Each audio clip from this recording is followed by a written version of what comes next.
Hi, Erica Bora here. Thank you for your purchase. I just want to show you very quickly how to use my lesson plan template. Now, I'm not a videographer, so just bear with me. I'm using like a Screencast-O-Matic to record this. So just to show you how to use it. Close this. So you're going to go to your downloads folder and you're going to unzip the file. And you're going to open up the blue folder, open the PDF. It says open first. Click on it. I'm just going to move mine over. And on the second page, you're going to see links for the fonts that I use in this packet.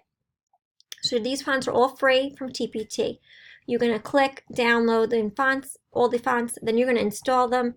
You're going to then restart your computer. That's very important because they won't show up unless you restart your computer. I also have links to clip art packets that I suggest you purchase if you'd like to use clip art in your plan book, and you can find them on TPT. I could not include these because I'm not a clip art artist and it'll break their terms of use. So I'll just close this. So now I want to open my PowerPoint file. And you've got a couple of variations of what the plan book could look like. But they're very similar. So they're just basically, it's a table. You can edit it. Now, if it looks a little skewed, your fonts might not have loaded properly. If it looks like mine and you see the boxes look pretty even, it's because the fonts are installed and they're all sized to fit the box. So you can always highlight and then change the size of your fonts here. You can also change your fonts here to whatever you want to do. Up top we have our subjects and the times. You can click to edit. Down here on the bottom, on the left corner, is the evaluation. So underneath, like a subject like math, a math lesson, lesson 22, I'm going to evaluate using a 1, 4, and 6. So teacher observation, student demonstration, and student participation. Much easier than writing your evaluation all the way out. And it would just take up way too much room. So I'm going to just go, it's a 2-page plan book because it just wouldn't all fit on one page. And you look at my cover how I do it. Then you're going to go here. If you want to like add a column, delete a column, you're going to click the column. Then you're going to go to table layout, and you're going to go to, if you look, you could delete column and the whole column goes away. And then I like to use undo, if I can just get this up there, undo. There we go, so I still have it there. If you want to add a column, it's the same way. Table design, table layout, and there's over here, insert and add. And you can adjust, you can drag a little bit to change your sizes and the lines. You can just kind of click it and drag it a little bit to move it around, to adjust it to fit your needs. Now I'm going to show you this other version of the plan book, which really is, it looks different, but it's not because of these white bars. What I would do with this white bar, I would also turn a little snack picture, put it in there. So this white bar is actually different cells. I could type in them if I wanted, but what I did is I covered it with a text box. So let's say I want to make my special schedule just one white bar. I'm going to click it like this. I'm going to go to table design now, and you're going to click this little box, and I'm going to do no border. If you look, the whole border is gone, no borders at all. Now I'm going to click it again, and I'm going to click outside borders, and that makes a nice box. I'm going to make sure my border is set to 3 point. Yours might want to be smaller, so adjust it to 3 just so it looks a little bit bolder. And then I would, delete out these different things. Oops, sorry, delete a little too much. Delete this one out like that.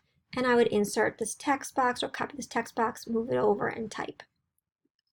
So if I wanted to get this back, let me just undo what I did before, hold on.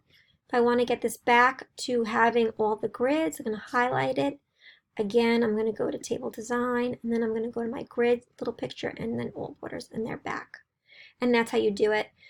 And this, as I said before, it's just, you click this to insert a text box, and you can drag it and type it in it and turn it around and move it. And now these over here are just the same thing. They're little text boxes that you can move around. So when you do adjust your column size, you're going to have to just drag this up and down a little bit because it's not going to fit sideways. It doesn't want to type sideways in a file, in a table. And here's the second page. As you see, I did the same thing because I happen to have a schedule where I keep lunch recess the same time, pack up dismissal the same time, center rotation same time every day. So it just visually, I thought it looks better just like this, like a block. I've also included down here, down here in the file, literacy centers, plans, click to edit.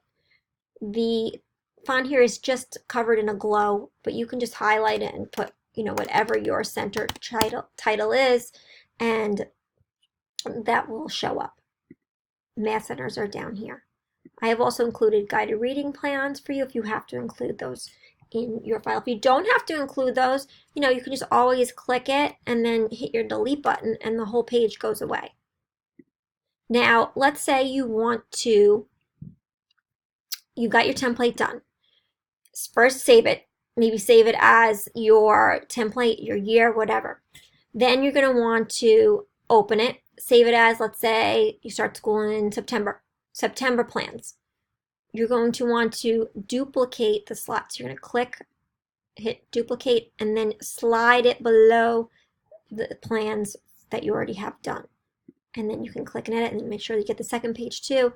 Duplicate and slide below. And that way you have it.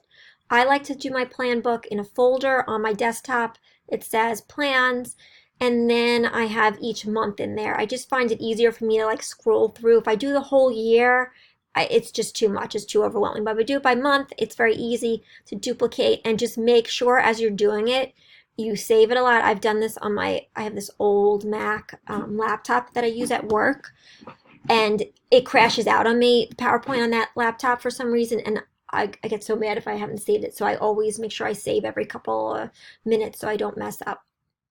I hope this helped you understand how to use this packet. I hope you liked the packet. Feedback is always appreciated. Tag me on Instagram at Erica Bora in your pics of your plan book, and good luck to you. Bye.